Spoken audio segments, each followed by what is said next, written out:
So let's restart. So in the chat, I have linked the controller brief and the pilot notice. The pilot notice was pulled from the 2022 VatVenture, and then some formatting changes were made when I was EC for 2023. And Kevin has not done anything for it in 2024, so I just pulled the 2023 and popped the 4 on there. So there have been no changes for 2024. The controller guide is kind of thin, so we're mostly going to be going through the pilot notice because this is what pilots are expected to do. This is what they're expecting to receive from us, and it's good to know what the pilot is looking at as well. And in the ATIS, for different things such as different transitions, like where is it?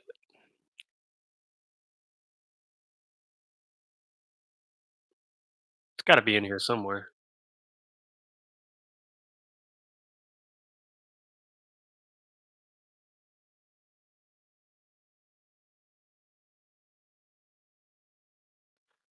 We got the transitions here. We'll be advertising in the ATIS which transition we're using. Most of the time, it'll be it'll just be ripping. There won't be a transition, and for the transitions, we'll advertise for everything. We'll advertise a page number with it, so it'll be like, for example, green light transition and use, page 10 of the notice. So yeah, let's get into it. So we got sceneries. These are freewares for. We don't have an X-Plane 12 scenery yet, but not a lot of people have made the switch to 12. But these contain everything they need, like the dots and whatnot. We'll get into it a little bit more with what you call it, power view frequencies. With audio for VatSim, you can open multiple frequencies as a controller. So what we usually do, we have two tower controllers, and there's 4 frequencies for them: a south arrival and departure, and a north arrival and departure. We usually have a south and a north have both frequencies up. We're asking, like usual, we ask pilots to file a VFR flight plan so that we can see their aircraft type and color, since model matching in the sim may or may not be good, and making sure they squawk mode C so we can see their altitude, because for the longest time it's been a radar thing because we didn't really have tower view that really worked, especially before uh Joe, what was the thing VatSim came out with the updated, like where you could actually see the plane move in real time? Tower view? That's him. The tower You're view not in talking about Microsoft Flight Sim? Velocity. Thank you, Brian. So when Velocity came out a couple years ago, it changed everything. We could actually use power view reliably to see the wings rock, because you before Velocity with the updates, you wouldn't really be able to see anything that the plane was doing. So now with Velocity, we can have a tower view open.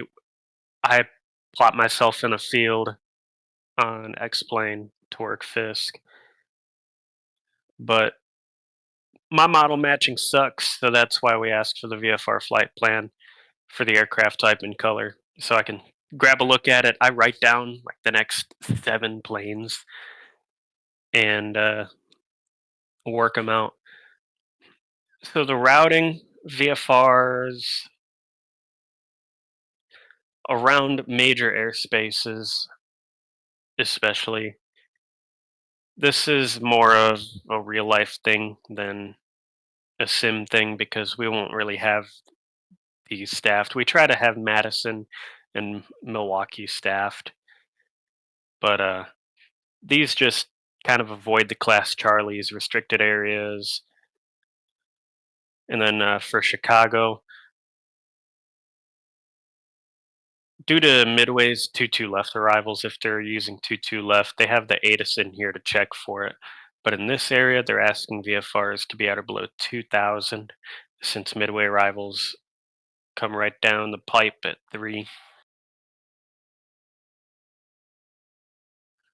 And Chicago approach is able to provide flight following.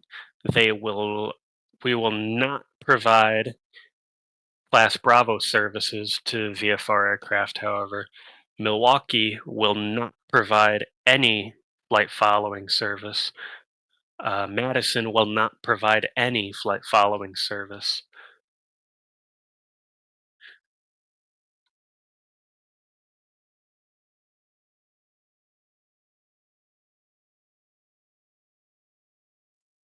So this is the big thing with VatVenture is the Fisk arrival. And we'll take a look there. We want their lights on within 50 miles of Oshkosh and leave the transponder on. Get the ATIS no later than 60 miles from the airport. Note the runways in use. Have the pages mentioned in the ATIS available. That's where we come in, putting the relevant pages with all the information so that they can go look and they can fly it correctly.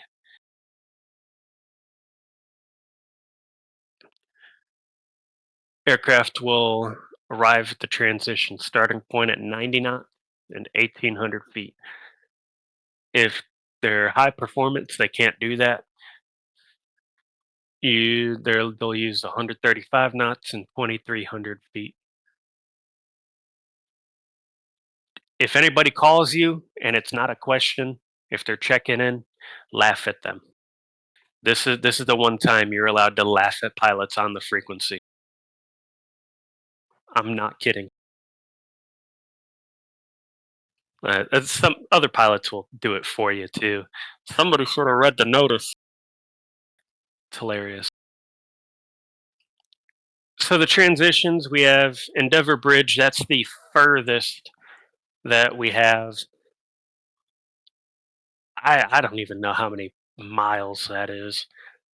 But each one of these dots, Endeavor, Puckaway Lake, Green Lake, Ripon, and each one just starts at a different point. So even if they're over here somewhere, y'all can see my cursor, right? Yeah. So even if they're like way over here, and we're using the Endeavor Bridge transition, they're going to Endeavor Bridge, and then starting the procedure. And it just goes into detail from each transition point to where. But then this is the meat of it. Ripon to Fisk. The Fisk approach is plopped in a field right about there. If you can still see the cursor in there. Pretty much right at the tip of that arrow. So they're following these railroad tracks. They're following the railroad tracks about 2 miles to a mile outside of Fisk.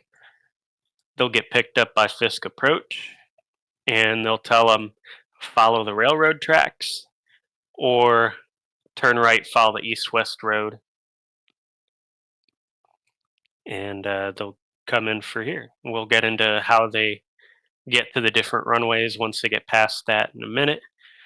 But a lot of times, since it's not really a straight line. It's kind of a straight line right here. You'll see, hopefully, see a good line of aircraft there. What usually happens on VatSim, you'll see a plane here, here, here, here, here, here, here, here, here, here, here, here. I find myself saying, stay directly over the railroad track. Don't go to the left. Don't go to the right. Stay directly over the track. And that usually whips them back in line. And for anybody who's going to be working Fisk approach, because I can't this year, it for this part of it during slow times, you're just calling out information from the notice.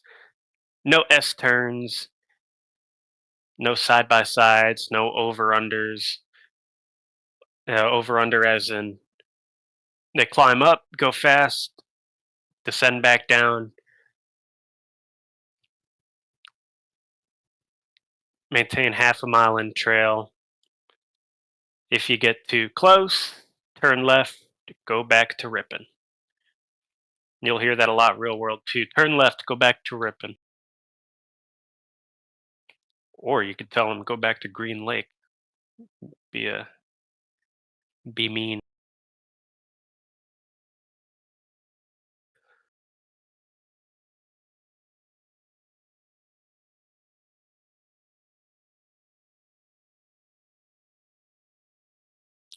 This is kind of a satellite view. I know it's blurry right here, but there's different landmarks that I don't think the sim has, so they're kind of just watching the railroad tracks, trying to follow them in. We're going to call them by their aircraft type and remind them in order for us to know, file a flight plan and include the color in the remarks section. We can also all identify them by their call sign. They're not going to read back anything. If you don't understand, they're going to call you on frequency and ask for clarification. Usually, you're clear enough with your instruction that hopefully they don't have to call you.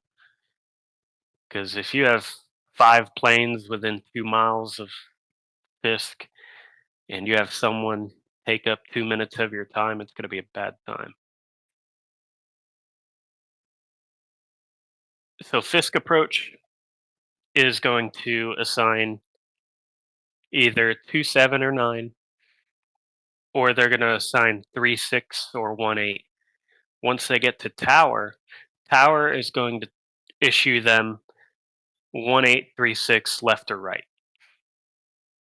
Because fun fact, we open up the taxiway as a runway during Oshkosh.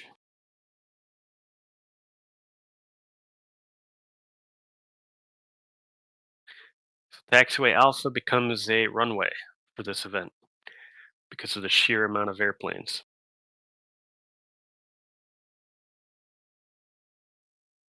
And then once they get to Fisk as well, when they make that turn, either the railroad tracks or the east-west road, they'll be told to monitor a specific frequency. And anybody working Fisk approach this year, have them written on a sheet of paper or something, because you'll use them every plane, and there's a lot of them.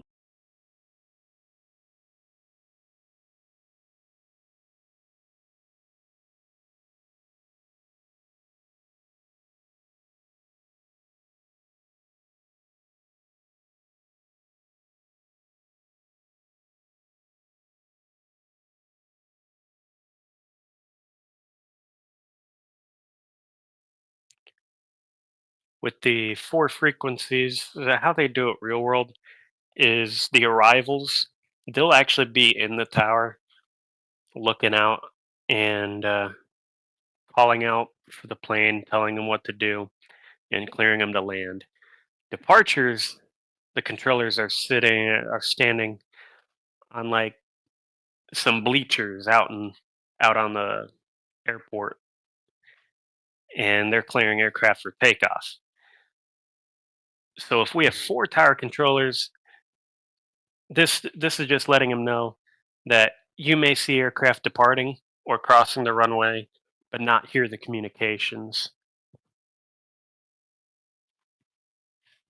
Separation goes out the window during this event.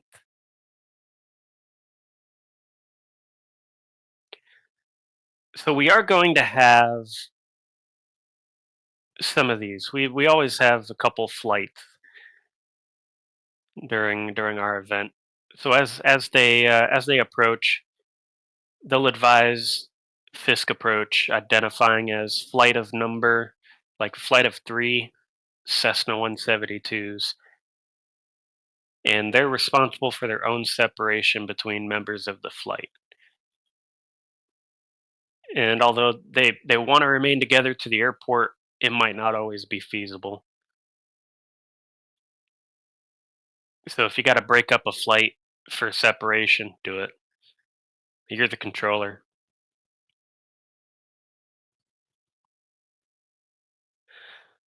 Holding. If we happen to need holding, Fisk approach will advise aircraft at or beyond Ripon continue to Fisk and enter the Rush Lake holding pattern. Rush Lake is right next to Fisk, so when it opens back up, they can just peel off into it. It's kind of like fight going into approach. Approaching Ripon on the Green Lake transition, hold at Green Lake and watch for traffic to follow. And yeah, it just goes through all the holding. So as a controller, all you're going to say is, for example, tensional aircraft, the holding in progress for Oshkosh. And you can rattle this off. If you're past Ripon, continue to Fisk and enter hold at Rush Lake. Everybody else hold at Green Lake or something like that.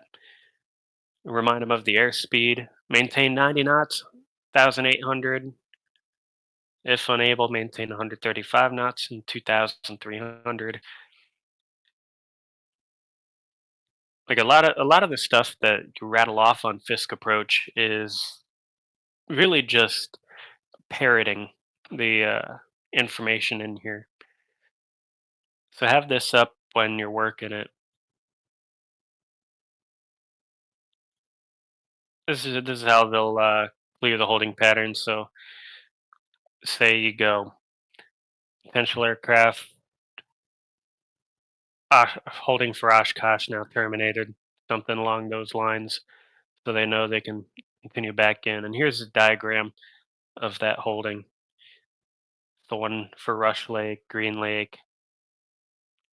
So now we're getting into the arrival paths. Once they get down the railroad tracks and the east-west road, if we're arriving runway 9, they'll kind of come in here and make straight in. We'll get into turbine and warbird arrivals later. If we're doing 2-7, they'll enter a right downwind inside the gravel pit, as they'll say, and come in here. You got the dots down there as well. So as Fisk approach, one thing you'll be saying is follow the railroad tracks, runway 27, keep it inside the gravel pit, and monitor 118.5.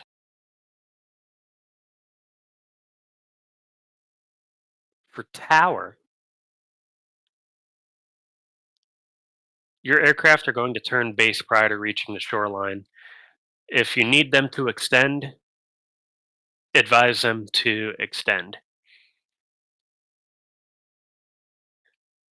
They're going to notify you for a go around and they're going to try to pack you back in with everybody else. For the 1-8 Fisk approach, we'll say turn right, follow the east-west road, runway 18.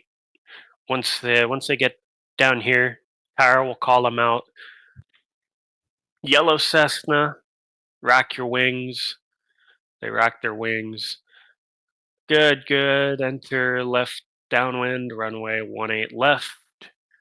And they're going to have squares on this as well. I don't know why they don't have them in the diagram there. I'm pretty sure they're visible on the cab view, which is another bonus. Is we have CRC this year, so we can use our tower cab view.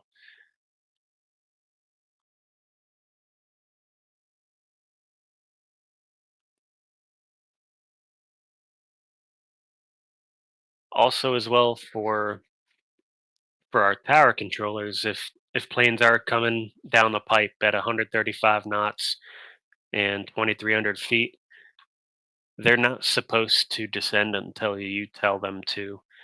So say they're running down here, overtake someone because they're doing 90 knots. They overtake, I begin your descent, and they'll fly the downwind parallel to this road. And due to the aircraft up here, you want to remind them turn base inside the blue dot, which is essentially the end of the runway.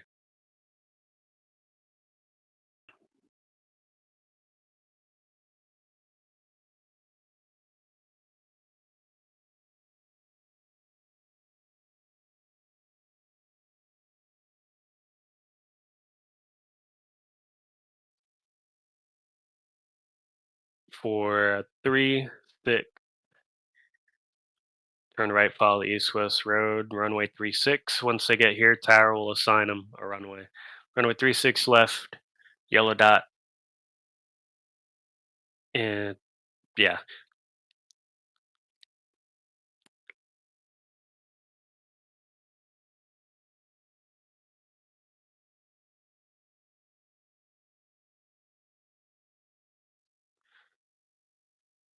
So movement areas, the only ones available are 27 and 9, 36 left, then 18 right, 36 right, and 18 left. So everything else that you see here is non-movement area. Everything is at the pilot's own risk. So there is no ground. There's a clearance delivery. There's no ground. Everything is a free for all except for the runways.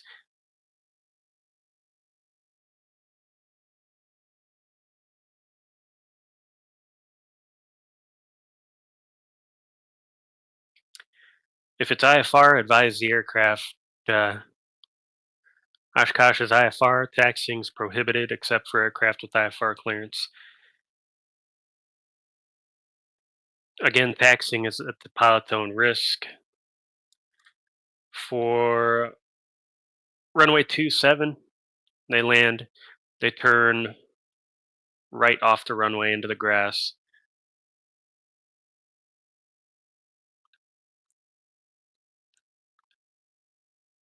Kind of up this way. And I believe what that's saying is they taxi around the runway here.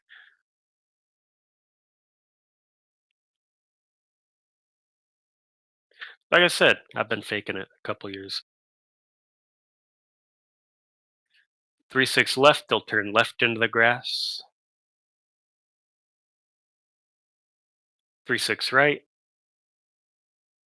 they'll taxi all the way to the end, turn left onto runway 31, turn left onto runway 23, and then left onto Papa, and then turn right into the grass. So what that's going to look like is they'll high-speed taxi all the way over here, turn there, turn there, turn there, before turning that way. It's hilarious. Nobody ever does it though.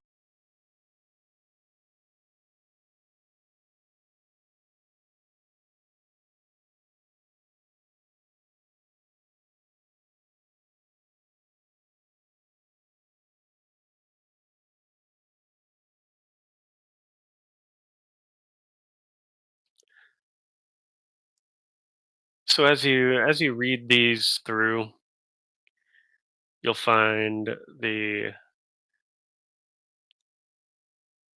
taxiing to the runway.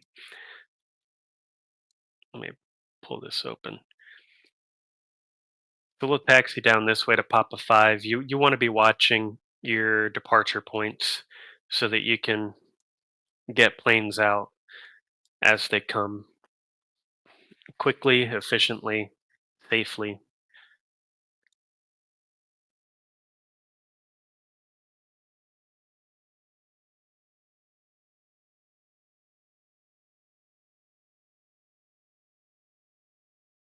And like I said before, their controllers are kind of on bleachers in real world by the departure ends of the runway. And those guys will clear aircraft for takeoff. Guys in the tower clear aircraft to land. They're on different frequencies. Pilots are going to be scared. Oh well. 36 left departures after turn right heading 150 prior to the control tower, which is a pretty tight turn because it's right there. You can kind of see on the diagram there.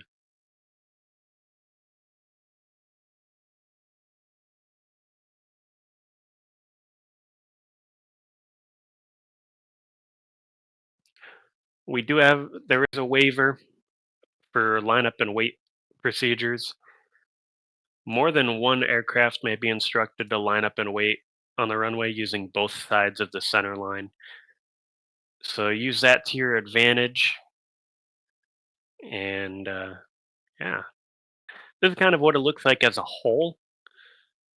18, they'll come off on runway heading for 18 right. They'll fly heading 150 from 18 left. They'll turn to a 150 prior to the control tower off of 36 left. And they'll either do they'll go anywhere between 270 and 360 for 27 and 040 through 090 until clear the class Delta. Nobody's allowed to go to the southwest due to the Fisk arrivals. Very dangerous.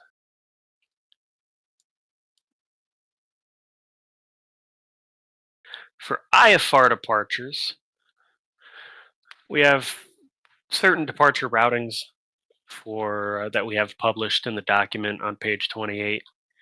They'll get their clearance from clearance delivery if staffed or ground. This is the one time in the U.S. that you have to give clearance to start. Do not start engines till authorized by clearance delivery. So you'll tell them clear to start.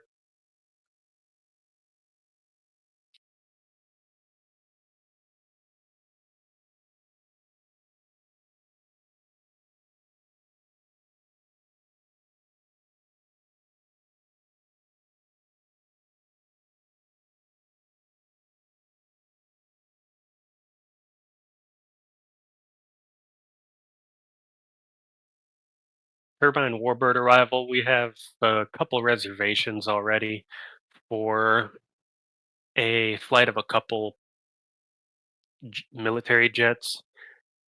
And I always reference them to this, but they keep messaging me like, "Hey, are we good to do this?" And I'm like, "Yeah, it's in the notice. We we're going over it." They're like, "But can we fly?" I'm like, "It's in the notice for a reason." So expect a couple of these. Um, Here's the diagram of it. They'll start at the city of Fond du Lac. They'll fly over to Warbird Island, and then they fly direct to the airport. Tower picks them up, and if we go back up here, they have turbine warbird arrivals for each of the runways here.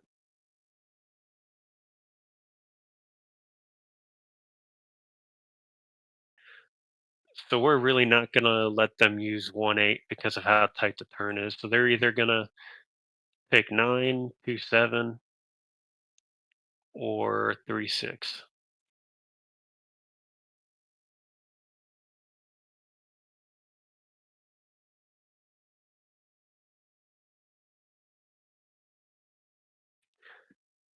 They're going to call you up over the city of Fond du Lac and again at Warbird Island so that they can make the sequence. You guys can make them fit. When 3-6 left or right is in use, report on 26-6. Otherwise, report on 18-5. So if the 3-6s are at all in use, they're always going to go there. If 1-8 are in use, they're going to go up to 9 or 2-7.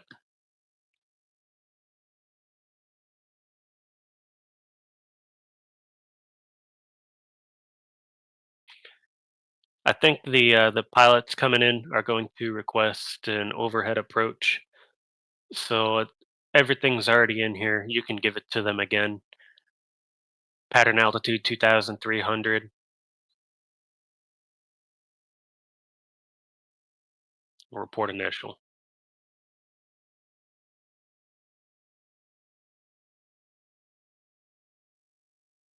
You can also initiate it if you need it for spacing.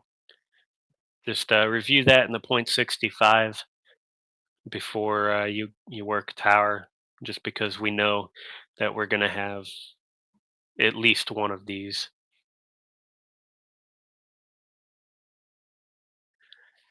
Helicopters. There's Pioneer Airport right on the northwest side of the field here, kind of south of runway 9. And that's where helicopters are going to go.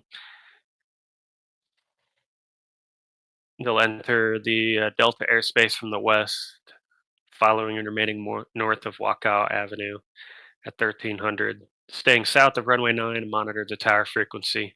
They should not call you. You should not call them unless you have to. And everything should work there.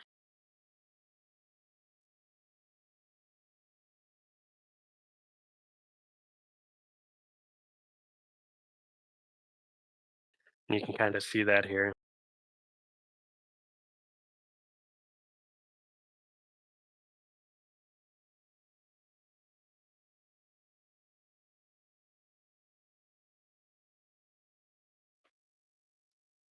Due to how busy Oshkosh gets, they open up a temporary tower at Fond du Lac for anybody who doesn't really want to get in there. Really. So they set up a temporary tower. We simulate this, and yeah, you just kind of work it as a regular tower.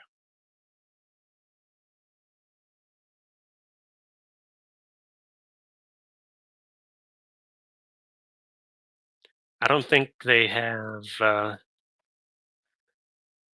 airport diagram listed on here with the taxiway names, so you'll have to look in here for the taxiways.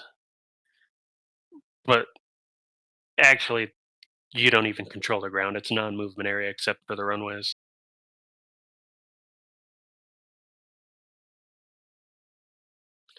All your information is in here.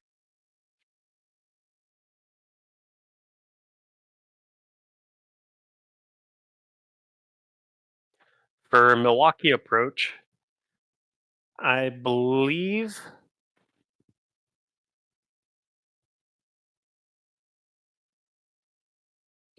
ground control has to call Milwaukee approach for a clearance, and then ground will issue that clearance verbatim, and then work it as a regular tower.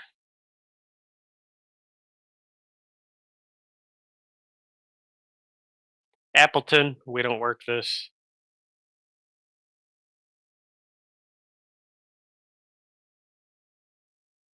IFR arrival route.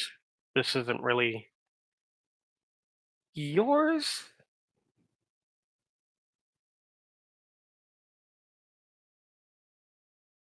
to be concerned with, but it's all here if you need it. IFR departure route planning.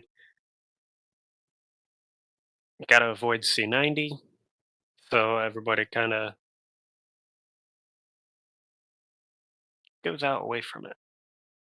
And all the routing there is right there.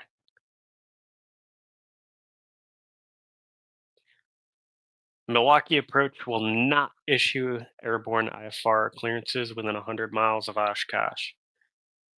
So only from Madison, Rockford, Great Lakes approach, Green Bay will issue airborne IFR clearances. List of frequencies here, diagram here. You can see the squares that I was talking about there. They got red and green.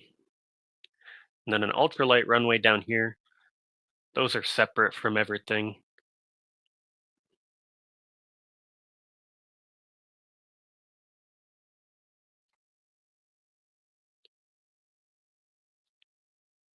I know that briefing was kind of like pulling teeth, but does anybody have any questions?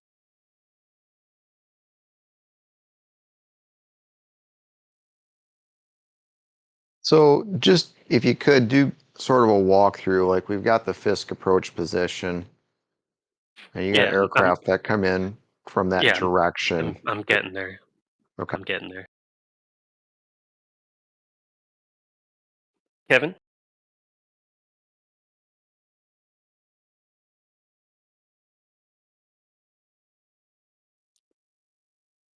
Kevin, you requested to speak? Or did you just want to hang with the cool kids? Ah, I see. Seaplanes. Well,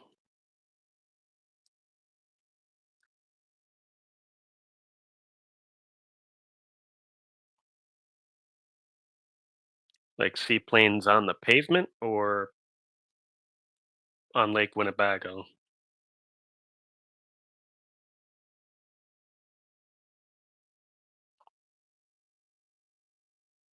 There actually isn't anything for seaplanes. So I have no idea. Why are you going to try to fly a seaplane into the lake? Your mic's still not working. Exit the call and come back.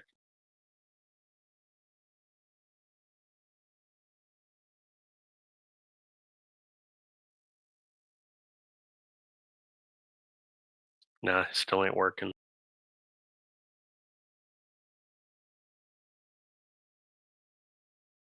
Oh, I just realized my microphone was muted. Nice. Hello. Airwave only I, protect your I, I mic. was just sent back to Ripon. Okay, cool. Sounds good. I guess Tower can just be like, sure, land in the lake. Goodbye. I mean, you do you, boo boo. Yeah, awesome. I was just curious. Yeah, and I don't even know if they have anything about seaplanes in the real notice. No. Okay, cool. Because I think I just like saw it like mentioned in one sentence. I was like, oh, okay. I was talking about ultralights. I know I talked about that right at the bottom here because you got the ultralight runway here. They kind of do their own thing and land like that. Okay.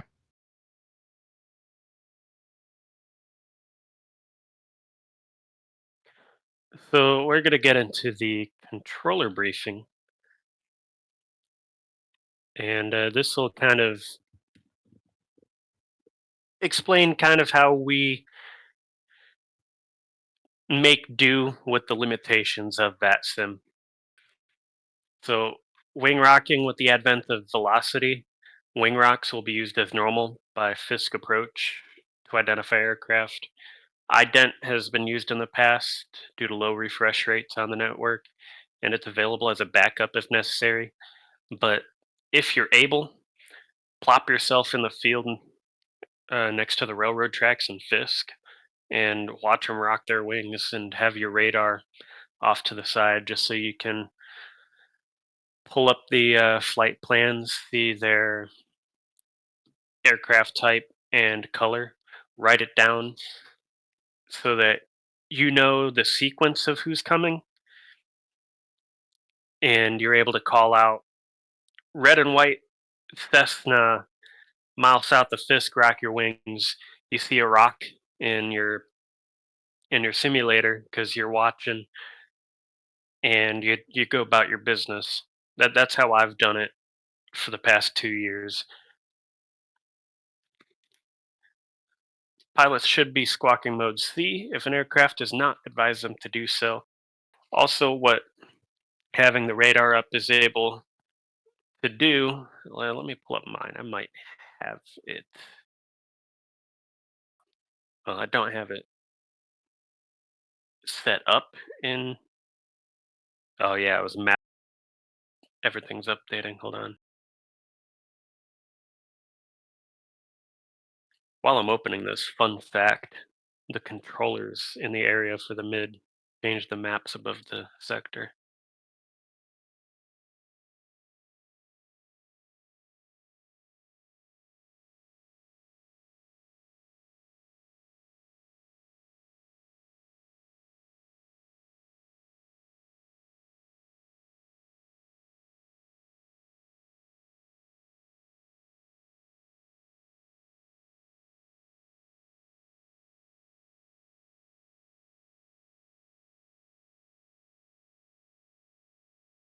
Let me change my screen. Bump up this brightness.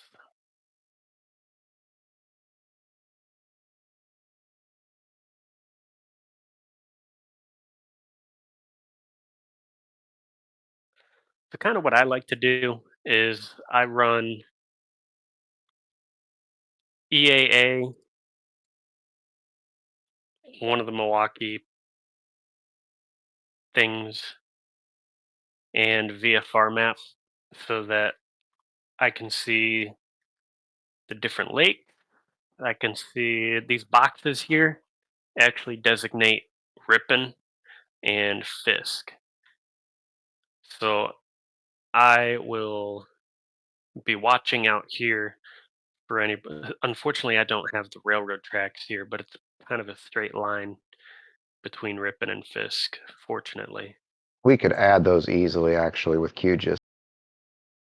Yeah, if you could add the railroad tracks and the road and the maybe like a gravel pit, like set it as like an AirVenture map or something,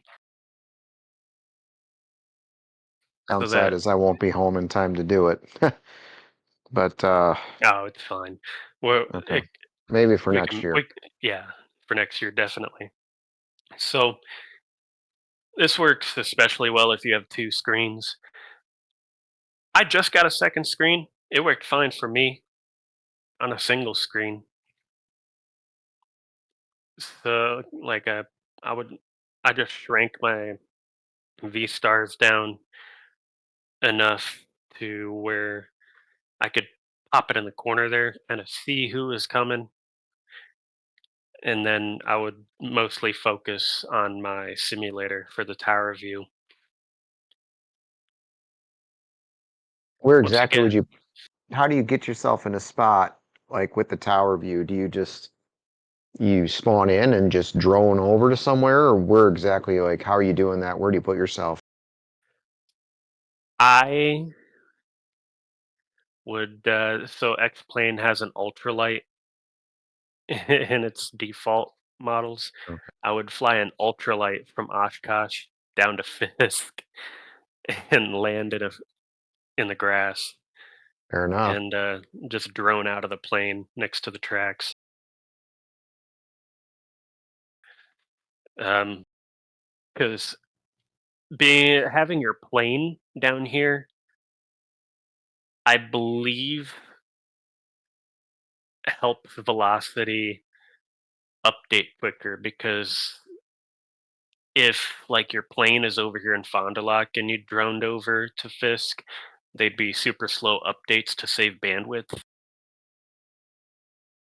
So if you plop yourself down there, it'll be quicker updates and be able to see the wing rocking better.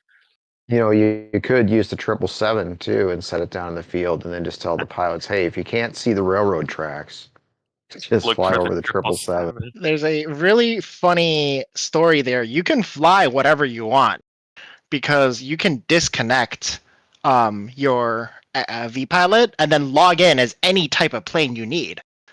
Because all model matching looks for is the aircraft type when you log into vPilot, and then for livery it drills your call sign.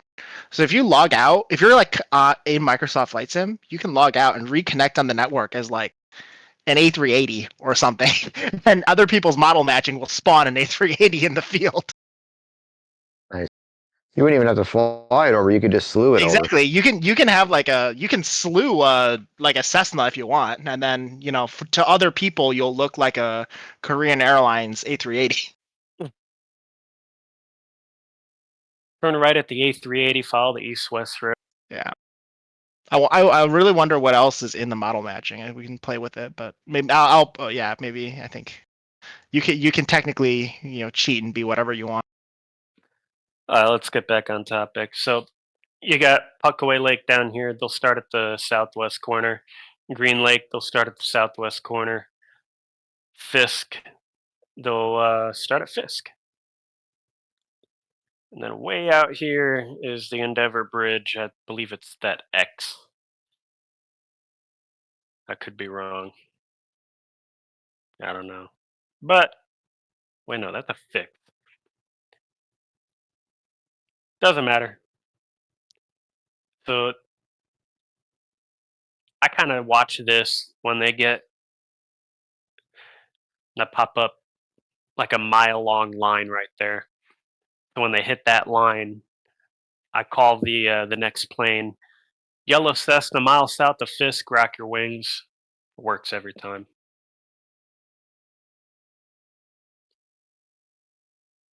If we're only using the Ripon transition as well, I'll have it zoomed in. If we're using Green Lake, I'll kind of do that. God forbid we're using Endeavor Bridge. But yeah, you could also monitor speeds and altitudes when you're like this. If you see a lot of people wavering off from the speed and altitudes, you as Fisk approach. You don't want anybody talking to you, so you talk to them the only way you know how.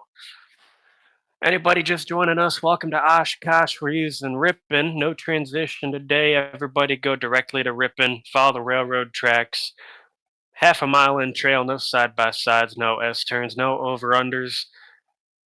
1,800 feet, 90 knots. If you can't do that, go up to 2,300, maintain 135 knots. If you get too close, turn left, go back to Ripon. We'll pick you up south of Fisk, and we'll tell you where to go. And by that point, an aircraft should be a mile south of Fisk, so you just blend it right into white Cessna with the blue stripes, mile south of Fisk. Rock your wings. You see the rock good. Rock, turn right, follow the east-west road, runway 36, monitor tower 1269. I don't even know if it's 1269. No, I think it's 1266.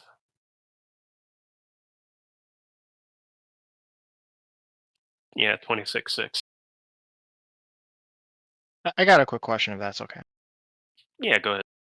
How do you see, because colors aren't model matched, how do you see all the flight plans with people's comments?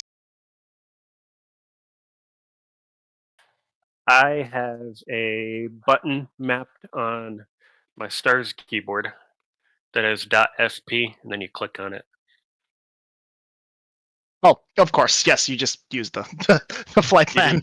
You are in just open stars. it. I didn't think Yeah. about that. Dur. Okay, thanks. Additionally, what I'll do, let me change windows here. Additionally, what I'll do, I'll either hop on here, I'll be zoomed way into Oshkosh, or you can use SimAware. your choice of sim map. And I'll kind of hover over it here, maybe open it up, look at their remark, and just go through like that. And then I'll write down in sequence the different types of planes. Yeah, I'll write them down. I'll also use your F1 key as well. That's a big plus. Now I'll usually write down the last three characters of the call sign as well, so I can associate them on the radar.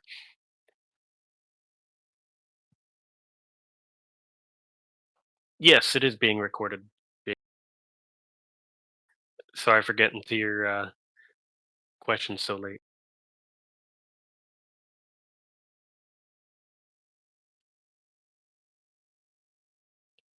Yeah, if you leave dead time on the frequency, it opens it up for pilots to call you, and you don't want pilots to call you. So keep talking. Um, just banter on and on about like, yeah, we're using no transition today. You'll just fly directly to Ripon. Page 11 of the notice. Make sure you got the ATIS 125.9. We'll follow the railroad tracks to Fisk,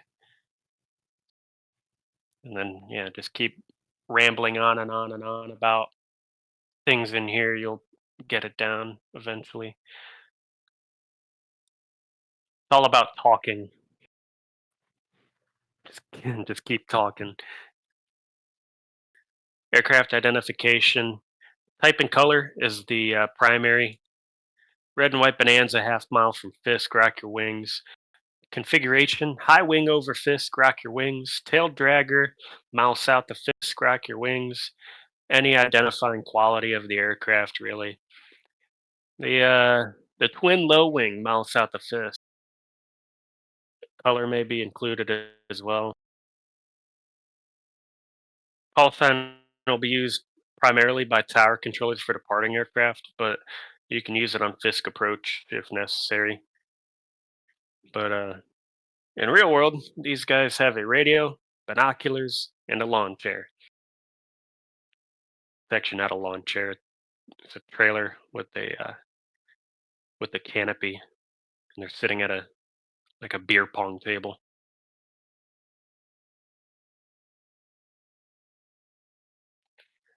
Keep in mind that power view model matching may not always accurately reflect the color or type of an aircraft. I have seen an A320 on the Fisk arrival last year because my model matching was borked. But there's that model match. Oh well, for Microsoft Flight Sim, there's that model matching from Fly by Wire now. So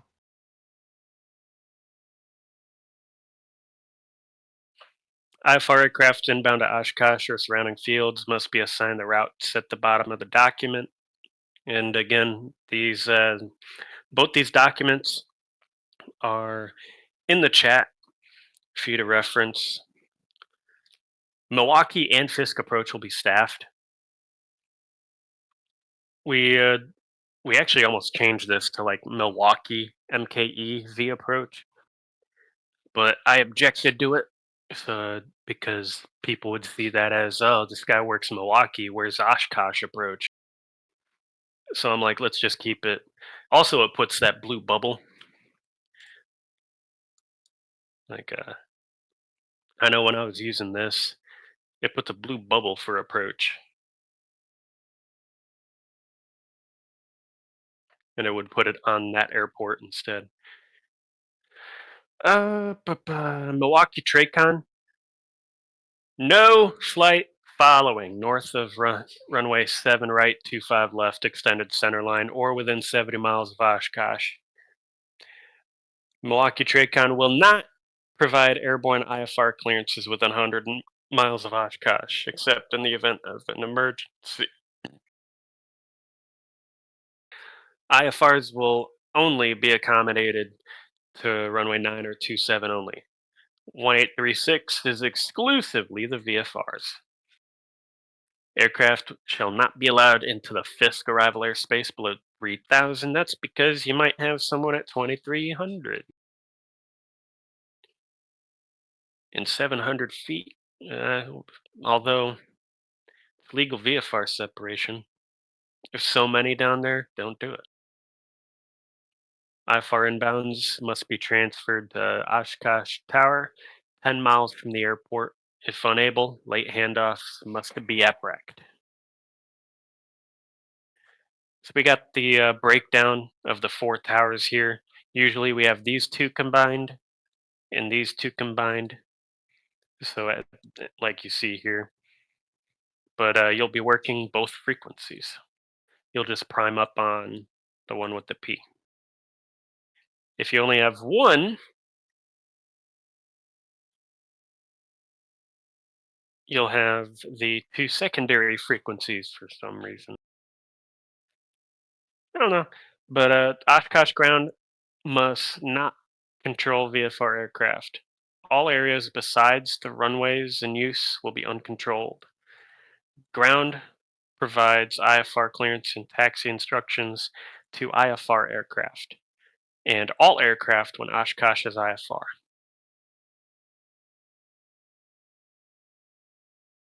IFR aircraft should call for clearance, then engine start, then taxi.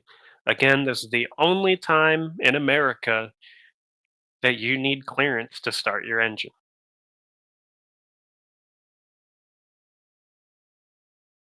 All IFR departures on 927, just like the arrivals.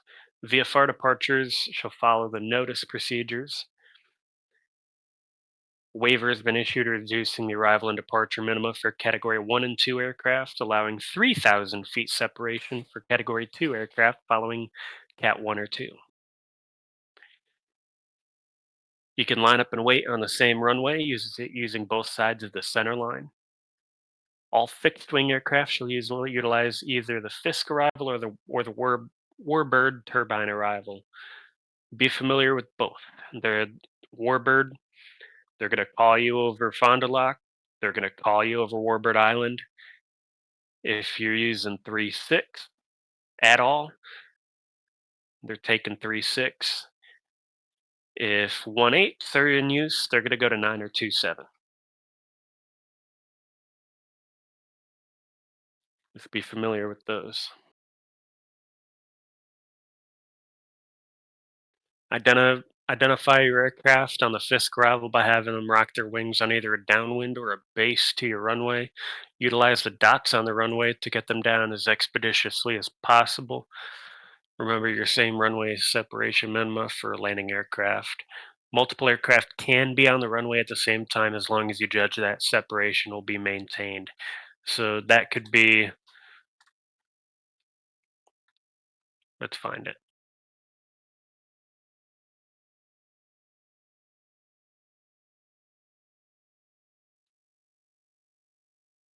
That could be you got 2 category 1s and you'd have the first one keep it running, keep it running, keep it running, put it down on the yellow dot. Have this guy land on the numbers. You have your separation and you just landed 2 planes at the exact same time. As tower, you can keep talking to them too. If they look pretty low to get to the yellow dot, put put some power in, keep it up, put it down on the yellow dot, and kind of just talk them down.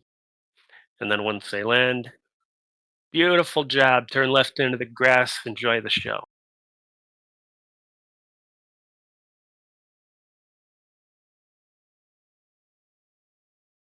In the event of a go around, keep the aircraft in the pattern and resequence them in with the other Fisk arrivals coming in. 3.6 go arounds must remain south of the tower. So if you give someone the yellow dot and they go around, they don't have a lot of time to turn. So get them up and going quick so that they can turn safely. Get good airspeed so they don't stall in the turn. Continuous closed traffic operations at Oshkosh during this event will not be authorized. Someone goes, requesting patterns for Oshkosh. Negative. Unable. If you get an IFR on the missed approach, just tell them execute published missed approach. Coordinate with Milwaukee approach and contact Milwaukee approach. IFR departures require a release and they're valid for 3 minutes unless specified. It's like your normal tower getting release. Say you're working due page, you're getting a release from a C90, same thing. This is the ADA script right here. You can read through that. But essentially, we're giving them all this information, like runways 27, 36 left, 36 right and use, pages 10 and 13 in the notice. Each piece of information, you're giving them a page of the notice.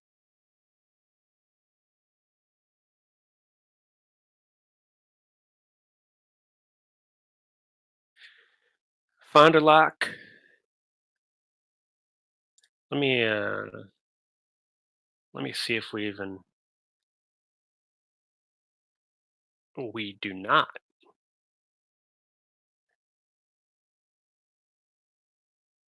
I need to get on Ryan to put Fonder lock in CRC.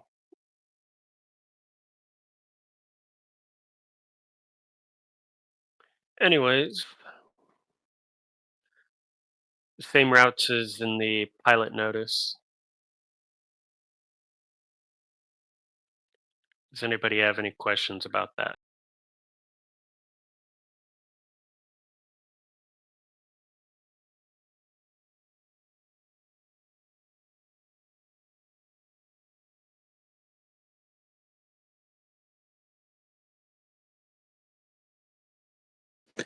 Yeah, hey, I missed all of that. Can you do that all over again?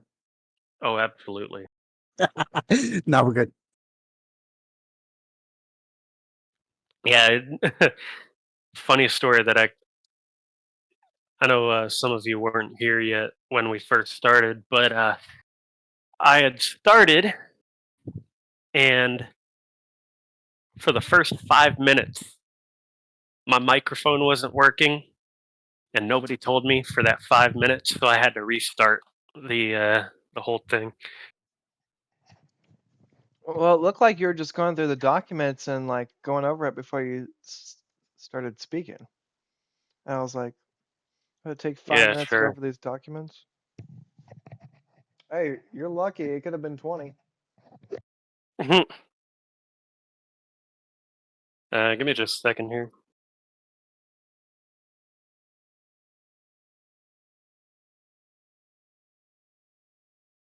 If anybody's raising their hand, Joe and Maddox, can you invite them to speak?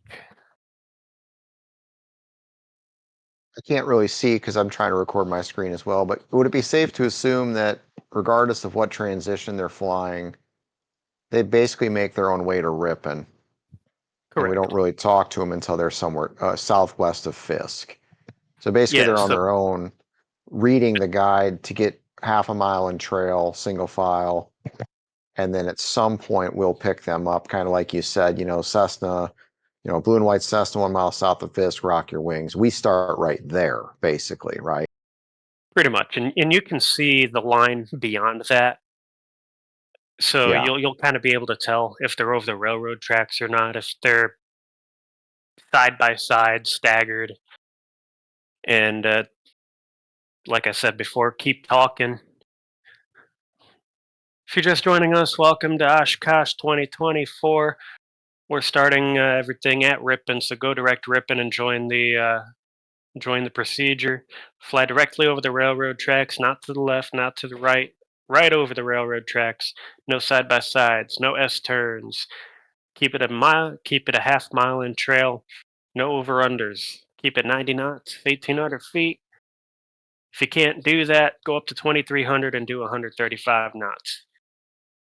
If you get too close, turn left, go back to Ripon, find someone to follow and follow them. Half mile in trail. And just keep talking. I would even suggest writing that script out that you just basically gave there. And if I was running that position myself, I'd quite literally read off the script you just read, because obviously I'm never going to remember all that. Oh, it gets beaten into your brain 5 minutes into it. I'm sure, but for all of us, myself included, that have never done this before. Me too. Yep. And it would sound like to me, like too, just from what you went over, once they're basically over Fisk or identified southwest of Fisk, you're giving them you either tell them to follow the railroad tracks if it's 9 or 27, or follow Fisk Avenue straight east if they're landing on 18 or 36, and monitor tower. Is that what I heard you say? Yeah. So you pick Okay. them up. White Cessna with the blue stripes, half a mile south of Fisk. Rock your wings. They rock their wings. Good rock, or you can be extra. Fantastic rock. Turn right, follow the east-west road, runway 36, monitor tower 126.6. Welcome to the show. And you're done with them. Sure. Tower's essentially assigning the dot. That's Yeah. For so, for three for 3-6, tower will assign left or right and where to land. They could do the numbers, any of the dots, and yeah.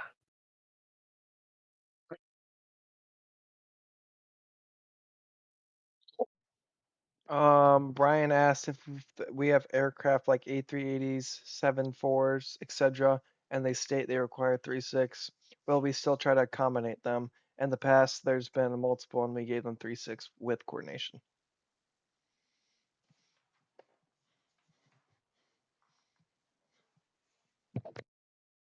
Yeah, I suppose it would take a bunch of coordination for that.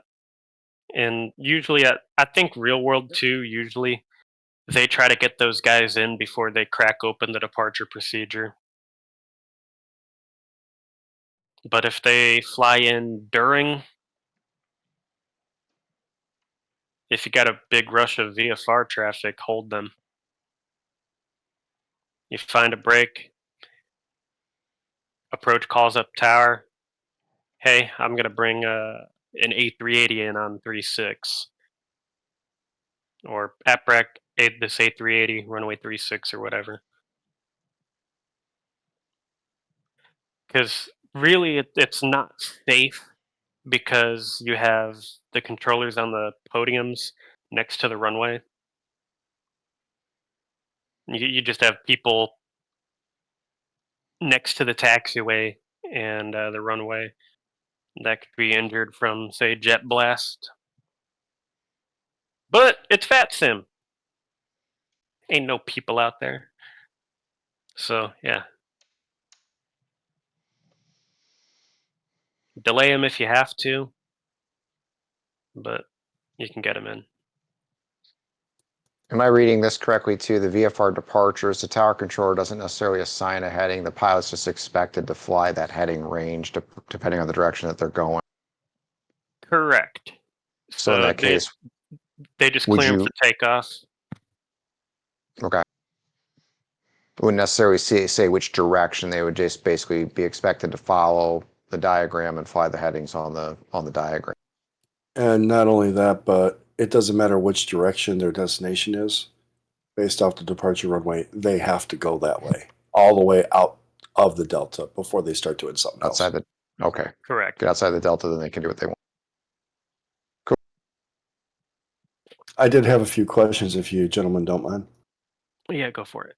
Number one, with reference to tracks, Green Lake, and the other VFR holding points, have we ensured that these points are all in Flight Simulator, like they're accurately depicted on scenery and stuff, so that when we reference them to pilots, pilots using regular flight sim scenery will be able to see all those things?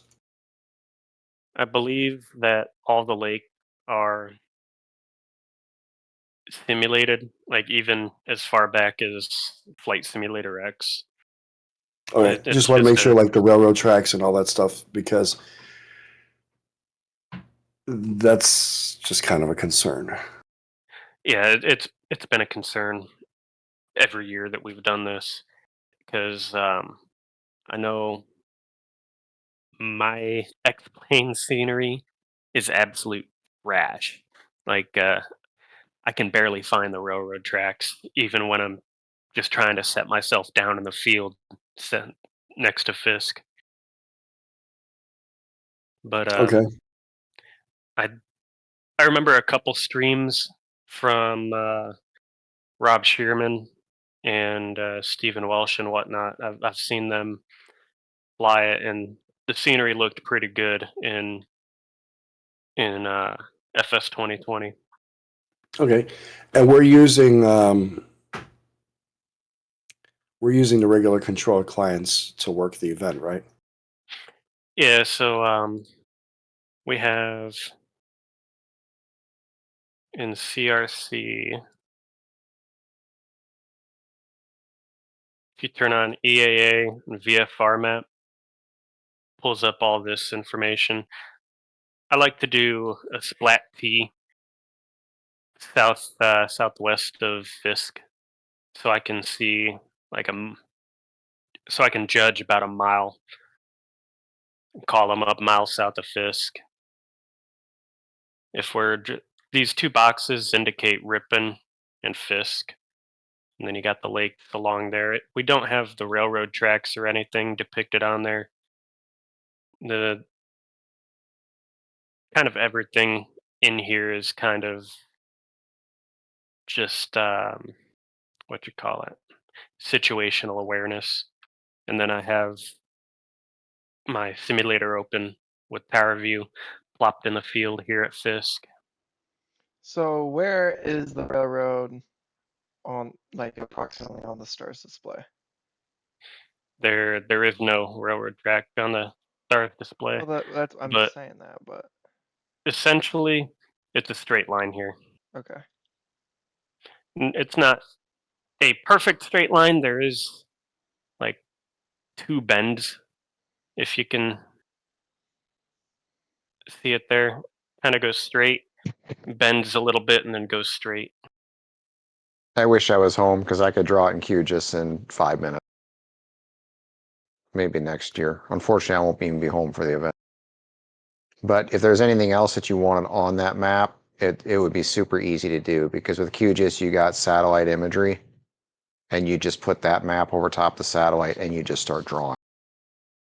And then So how's good? So it'd be super easy to add anything, like literally anything. Even if the lakes weren't perfectly shaped, we could even fix those. So, I mean, literally make a wish list and we can do it. Yeah, and also up here, if we're using 2.7, one of the things is they keep their downwind inside the gravel pit. I remember watching the stream. I think I gave Rob Shearman 2.7 last year, Yeah. and he it was impressive. The gravel pit was there. Yeah, and we could So even draw it on that diagram there if you wanted another square. I mean, we can even do text. The text is a little tougher because it's all line art, but add a bunch of lines and do text just like they did on the displays there. I have one last question. you can also see the gravel pit here in Yeah, reference a gravel pit in a prison to the north. I had a question. yeah. For the tri-motors and the locals, locals meaning the tours and that stuff that regularly fly in and out and use 2.7 or 9er. They usually report the prison in the north. Are we incorporating any of those procedures at all, or simulating any of that? I don't think we have any of that in the notice here. Okay, yeah, it's not published in a NOTAM. It's a local procedure that. Oh, then no, we don't. Okay, just wanted to check, because otherwise, if somebody's trying to simulate a tour, then they got to go all the way out to Ripon. Is that right? Yeah, Okay. yeah. You can see the gravel pit over here on the on the tower cab view, and you can see a pretty good view of the railroad tracks as well. That's the railroad track, yeah. So they'll be flying down this way, the east-west road, right down here.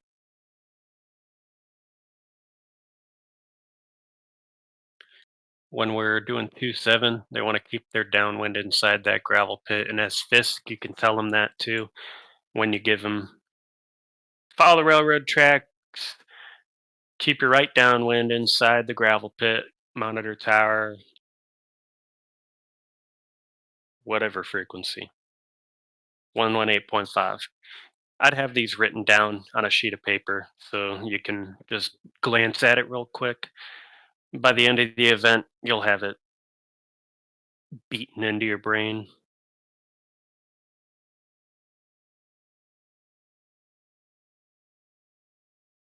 For the tower controllers, you can see all your dots on here, which we need to put the squares on the taxiway because they use that as a runway as well. I'll talk to Ryan. If you were home, you'd be able to knock it out real quick. But anyways, tower view, not tower view, cab view. You can see your dots there. You can see your dots up there. You could have this open as like a situational awareness thing, like if you're working 3-6, you can see maybe. I think that's Warbird Island right there. So you can kind of have slightly zoomed out like this. They're gonna report Warbird Island on the Warbird arrival, and you can see the guys coming down the east-west road here. Kind of make the sequence work from a bird's eye view. And you could have tower view open and set yourself up in the tower as well.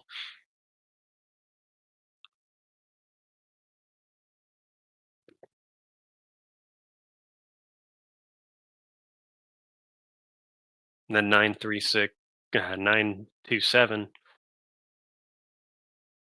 you'll want them again keep their base inside the shoreline.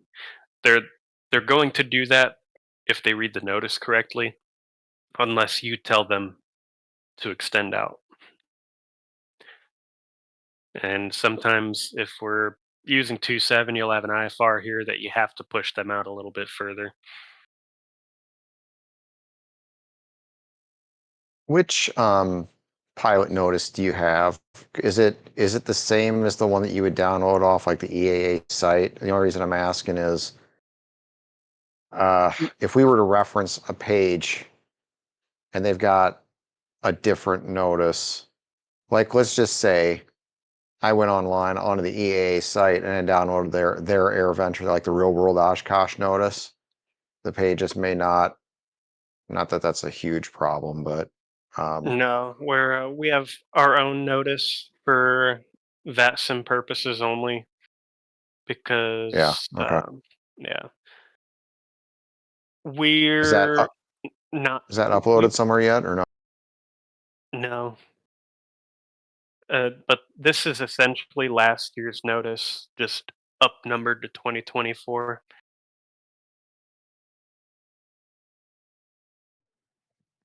Maybe And it, You want to put a link and maybe the description of I VatVenture on the website? yeah, talked to you. I would even say if that doc is hosted on a Google Drive or something, maybe even put the link of that in the ATIS itself so people know where to find it. Because Yeah. I'm sure there's gonna be a lot of people that are gonna log in and not have it or not know where to find it. Previous years, we put it in the forum post Yeah, because that'd be good too. we were on top of it and posting it to the pilots. But this year, it is very late. Yeah, I'm looking at the VAT USA one Kevin posted. Right now it says NOTAMs and pilot guides will be available as the event time approaches. We probably just need to put the link there. But I would suggest even putting it in the ATIS broadcast because people might double click that and be like, oh, here's the link, and click on it and download it that way too. Yeah, we'll have to figure it out. Wait, Lana, Because can you obviously edit a the posting? Say again? Can you edit a posting? Kevin can, because he made the post, but I don't think I can edit his post.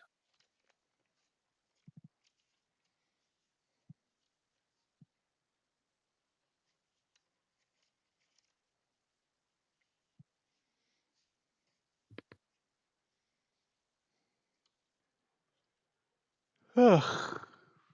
well, Zach, I found that extremely helpful, informative. I knew next to nothing about that whole thing for tonight, so that was great.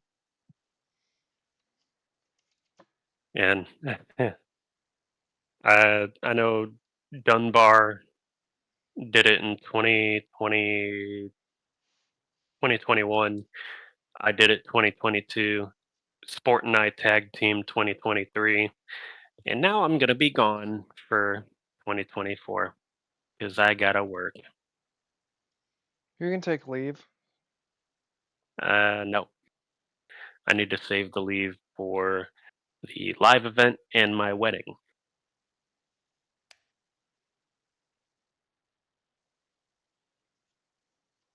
Well, I will not be home, unfortunately. Otherwise, I would help. POV, they fly over the wrong railroad tracks. All right, anything else before we end the recording?